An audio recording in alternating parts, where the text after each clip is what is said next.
Welcome to On Our Watch, a podcast about coastal erosion and sustainability in Louisiana, as well as the implications for coastal systems worldwide. My name is Marian Evans. I'm a filmmaker and a producer of the documentary On Our Watch, a feature-length film about Louisiana's coastal land loss crisis. The film's director, Jonathan Evans, and I are proud to produce this podcast series that will continue to explore important coastal issues through conversations with local residents, community leaders, and experts. In this episode, we're speaking with Erik Johnson. Erik is the Director of Conservation Science for the Audubon Delta office of the National Audubon Society. Audubon Delta works across Arkansas, Louisiana, and Mississippi to conserve and restore natural ecosystems, focusing on birds and their habitats. And now, our interview with Erik Johnson. Thank you so much, Erik, for joining us today. So you've been working in conservation for quite a while now. Can you tell me about how you first became interested in this field, and did you always have a passion for birds specifically? I did. I was one of those kids with binoculars around my neck growing up. My mom and my aunt are bird watchers, got me, exposed to, listening to birds in the backyard. We had bird feeders, and both my mom and my dad are avid outdoorsmen. They climbed all the 4,000 footers in New England, and so they would take us on hikes all the time.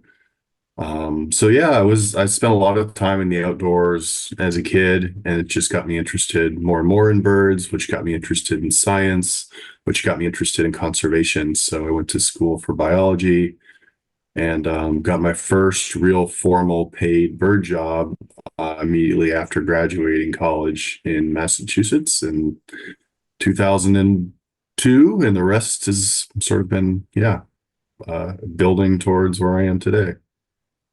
Awesome. So it seems like you kind of had that interest from a really young age. I did. Yeah. What do you love about the Louisiana coastal environment in particular, and why is this a good place to study birds?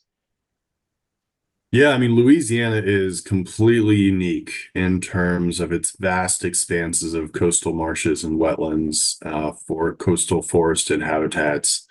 It's really like nowhere else, where you can be in a marsh and see nothing but marsh all around you. It's absolutely incredible. And the number and diversity of birds that utilize those wetlands is astounding. There are, many charismatic species, gorgeous species that people connect with, like roseate spoonbill. But I'm also really interested in the sneaky, secretive ones that we don't know a lot about, like king rails and clapper rails, black rails, least bitterns, and how they respond to changes in the environment, such as climate change or habitat restoration or coastal land loss. And so it's a great place to work. There's plenty to learn. Of course, with the state investing now over $1 billion a year in coastal restoration activities, there's a real impetus to know how this is benefiting wildlife, and birds are a really good indicator of the health of the ecosystem. So they serve as a great model for understanding how the place works, and it's just a beautiful landscape to work in. Yes, definitely. And so as the Director of Conservation Science for Audubon Delta, what are some of the main issues that you're focused on in that role? Yeah, well, as I mentioned, coastal restoration is certainly a big one. In addition to marshes and wetlands, we also work a lot on our beaches and shorelines with beach nesting birds, things like least terns and Wilson's plovers. And so some of the largest restoration projects in the state have invested in dune renourishment projects, like on the Camelot Headland and at Holly Beach and places like Whiskey Island. And so, we're doing a lot of work with those coastal birds. It's a big role that I'm involved in. We have a coalition of NGO partners through the Mississippi River Delta Coalition that advocate for large scale restoration projects. And we are, we have policy folks, we have advocacy folks, community engagement folks, people who work in the state and federal legislatures to ensure that there's funding being directed towards the best restoration projects. And then my job as part of that is to understand how wildlife are responding to those projects and use that information to help inform some of the best designed, best features in those projects. And so a really cool example of that right now is with the Chandeleur Islands. It's one of the most remote barrier island systems in the United States. It's incredibly hard to get to. It's an hour plus boat ride from anywhere. And there are no predators on the island, and the state is working towards designing a restoration project. So I've been involved in a team of folks going out there once a month to monitor for endangered species like red knots and piping plovers, as well as other conservation priority species. And they're literally using those data to design a restoration project that'll have benefits to birds. There's also a sea turtle team, which is really cool. There's sea turtles nesting out there. And they're going to do some seagrass restoration as well, which will benefit all kinds of fisheries, sea turtles as well in their foraging areas, and fishermen and recreationalists that like to go out there and go fishing. So it's a really, really exciting project. It's desperately needed. And yeah, so it's nice. It's a really nice example of a science informed restoration project design that's moving Wow, forward. that does sound really interesting. Do you have like a favorite species or habitat that you're most interested in at the moment? It's such a hard answer because it really, once you start working in a system, you start seeing things that you wouldn't otherwise. You start experiencing things that you wouldn't otherwise. And so honestly, it's like whatever species I'm looking at and system I'm working at in that moment is my favorite. Yeah. I've also worked in longleaf pine savannas and fire ecology. I absolutely love working with secretive rails like black rails. We have a fire ecology project related to that as well. And then we have an urban conservation project right now too, working on purple martins, prothonotary warblers, Carolina wrens, and Carolina chickadees, and understanding native plant diversity and how their populations benefit from native plant plantings or restoration or gardening. And so, yeah, I mean, it's all fun and fascinating, and I get to work with great people and great partnerships. So and volunteers and community scientists participate in a lot of these programs. So it's just really, really, yeah, I feel pretty lucky to do what I do. Yeah. And so I was wondering if you could tell us a little bit about the Audubon Coastal Bird Survey, which I know you helped develop. So how did that project come about, and what is it primarily used for? Yeah. Well, I should really give a hats off to one of my lab mates at the time at Louisiana State University, Jared Wolf. He came from California, and there was a community science monitoring protocol in place in California for when there were oil spills. And so we adapted that to the Deepwater Horizon oil spill within a couple of weeks of that happening. And we had volunteers on the ground conducting surveys in our coastal areas for birds, looking for oiled birds, even before the NERDA process had really kicked in, before the state and federal agencies had figured out a way to get out there and do some monitoring. So we were already on the ground in late April as the oil spill was happening, engaging volunteers, doing training events. We connected with the National Audubon Society. We spearheaded that through our Baton Rouge Audubon chapter, but then soon got connected to other staff in the region, including at the Pascagoula River Audubon Center in Mississippi. And so quickly this became a survey effort from basically Galveston Bay all the way over to the border of Florida to understand, how birds were being affected by the oil spill. So literally examining individual birds, looking for oil, quantifying how much oil, and then reporting that out. It served a really important purpose at the time because the NERDA process was to be used for litigation. for what ultimately became a global settlement. And so none of those results were available to the public in real time. Only vague, references to lots of birds being, injured, oiled, disrupted, whereas we actually had quantitative data where we could talk about that in real time, and can communicate the risks and the challenges to the public. And so that project continues today. It's morphed into a long-term coastal shorebird monitoring project. We have about 60 transects or sites across the Central Gulf, again, from about the mid-Texas coast over to Alabama. We have staff and volunteers that monitor those during very specific times of the year, particularly the fall for fall migration, in spring for spring migration, and then overwintering birds as well. And we've published several scientific papers using those data. And it's also been a really important tool in helping us advocate for management practices at different sites across the Central Gulf.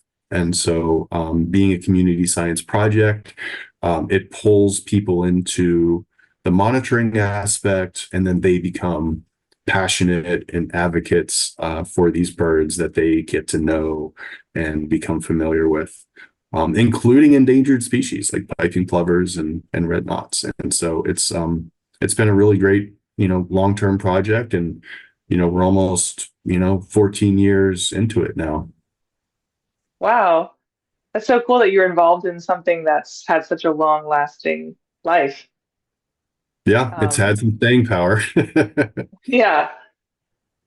So you touched on this earlier, but why is coastal restoration so important for helping to protect these various bird populations in Louisiana? Why is that such a big part of Audubon's mission? Yeah, so I mean, we've lost an area almost equivalent to the size of Delaware since the 1930s in terms of coastal wetlands and land converting to open water. And so with those habitats disappearing, birds are disappearing as well. And so by restoring these habitats and trying to save what we have and bring back what we can, it's literally protecting and supporting bird populations, things like seaside sparrows, all the way to rails, to brown pelicans, to reddish egrets, to royal terns. All of this is really important for sustaining these populations that are facing not only the challenges from the Deepwater Horizon, but going forward, the future effects of sea level rise. So as an example of that, right, our lease terns that we monitor on beaches in places like Elmer's Island demonstrated a real benefit by being able to use higher elevations created by the Renourishment Project under the Caminata Headlands Project. And so literally the beach went from about 2 feet to 5 to 6 feet in elevation. And in 2017, the first year after that project was completed, we had a tropical storm, Cindy, blow through. Most people probably don't remember it. It wasn't that big of one. It was in June. It wasn't that strong of a storm, but we had about 4 feet of storm surge along the entire coast of southeastern Louisiana. And only the birds that were at the top of the Caminata Headland Restoration Project had nests and chicks that survived that storm. Otherwise, they would have completely been wiped out that year. And so that was a very specific, concrete example of how just a few feet of elevation can make the difference in the lives of birds. Wow. Yeah. What would you say is some of the biggest lessons that you've learned in your conservation career so far? Yeah. I think one of the most important lessons is that this work can't be done in isolation. As a graduate student, you have these visions, you're going to save the world and you're going to do all these great things for birds, but ultimately it comes down to partnerships and community building and relationships and working towards sometimes not even the same goals, but the same sort of approaches benefit multiple goals. And so finding those connections with the community, with, decision makers, with land managers, um, has been a really, has been eye-opening for me as a, professional conservation biologist. Um, and it's interesting, those relationships that I had started building in graduate school at LSU, with university professors or, conservation leaders at the Nature Conservancy or, things like that, I still maintain today. And, in some examples, we collaborate together on specific projects, and others we're working together on advocating for restoration projects. And so it's really through these partnerships that, we can get this work done. Yeah, it's like when multiple people can come together and you can all win, it's always better. Exactly. And you all are part of the Restore the Mississippi River Delta Coalition. So Right. how does that kind of help the work that you do? Yeah, I mean, that was a coalition that formed before the Deepwater Horizon oil spill. And so there are three national organizations: the National Audubon Society, of which I'm a staff member of, the Environmental Defense Fund, and the National Wildlife Federation. And then we have local NGOs as well, like Coalition to Restore Coastal Louisiana and Pontchartrain Conservancy, that have been working together now for 15 plus years, um, in this advocacy coalition. Um, every time, we've been largely supportive of the coastal master plan process that the state initiated in 2007 under the Jindal administration, that continues to get updated every 6 years now with the most recent available science, um, including sea level rise science, climate science, habitat change science, wildlife science, and ultimately results in a plan that is the path forward for coastal restoration, sort of a unified plan. And this coalition, that is one of the activities that it does, is advocate for the science-based approach to large-scale restoration. And sometimes it goes in fits and starts and has challenges, and projects get delayed or whatever. It's not always a straight line forward. And but we, built a strong relationship with the state, and also some of the federal agencies that help fund projects through the QIPR program and things like that. And so, ultimately now the state is investing $1 billion a year in coastal restoration, but we have a fiscal cliff coming up. The Deepwater Horizon oil spill money is going to run out. And so this coalition is working very hard with, all of these, other partners, the state and the feds, to figure out funding sources to sustain our coastal restoration, activities in coastal Louisiana going forward after the, I guess it's going to be about 2032 is when that fiscal cliff sort of runs out. And we'll have to be very creative in how to continue funding coastal restoration projects, which is absolutely critical, not only for wildlife, but for, the hundreds of thousands of community members that live in coastal Louisiana. Right, absolutely. Do you have any upcoming projects on the horizon that you're excited about at the moment? Well, I alluded to, this community-based native plant project. Um, it's not just coastal. It's a three statewide initiative in Mhm. Louisiana, Arkansas, and Mississippi, where our Audubon Delta office has staff and place-based education and sanctuary centers.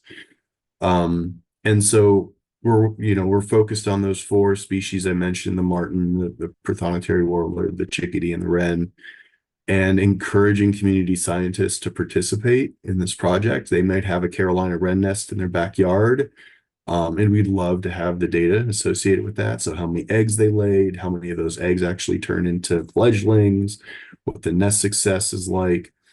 And we're going to be evaluating questions around native plant diversity, the intensity of mosquito spraying and mosquito control.